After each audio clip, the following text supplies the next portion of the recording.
আমরা চেয়েছিলাম যে সরকার চেঞ্জ হোক। হ্যাঁ, সরকার চেঞ্জ হয়েছে, ভালো হয়েছে, হয়তো অ্যাটলিস্ট আমরা নিজের মতো চলতে পারবো, ফিরতে পারবো।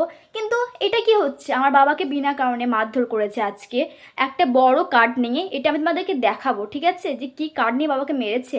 যাই হোক, আমার বাবা দৌড়ে পালিয়ে গেছে। আমার মা জানতাম না যে বাবা মাকে মেরেছে। আমার ডক্টর দেখাতে গেছিলাম, আমার দাঁতে ব্যথা, তাই সেই মুহূর্তে আমার মাকে বিজেপির লোকগুলো থ্রেট দিচ্ছে যে তোমাদেরকে পরশু গিয়ে মার্ডার করে আসবো। এইগুলো আবার কি অত্যাচার! পরশু বাড়িতে এসে বোম ফেলেছে। শুধু তাই না, আমাদের গ্রামের 3-4টে লোককে মাথা ফাটিয়েছে, বাড়ি ভেঙেছে, কল ভেঙেছে। এগুলো এরকম করছে, এগুলো করে কি হচ্ছে? আমার স্বাধীনতা কোথায়? সরকার চেঞ্জ হলো, আমি স্বাধীনতা কিছু দেখতে পাচ্ছি না।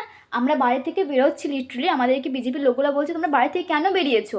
কেন আমরা বাড়ি থেকে বেরোবো না? বাড়িতে থাকছি তখনও অত্যাচার, বাইরে থেকে বেরোচ্ছি তখনও অত্যাচার। তাহলে আমরা করবো কি? আমাদের স্বাধীনতা কোথায়? তোমরা জাস্ট ভিডিওটা দেখো, যে কী নিয়ে আমার বাবাকে মারতে এসেছিলো। দেখো, তোমরা বলো যে এটা কি ঠিক করেছে? এই দেখো, দেখে নাও ভিডিও। আমার বাবাকে বারবার মার্ডার করা হুমকি দিচ্ছে। এগুলো কি হচ্ছে? এগুলো কি আমি বুঝতে পারছি না। বিজেপি নেতাগুলো নিজে কি ভাবছে?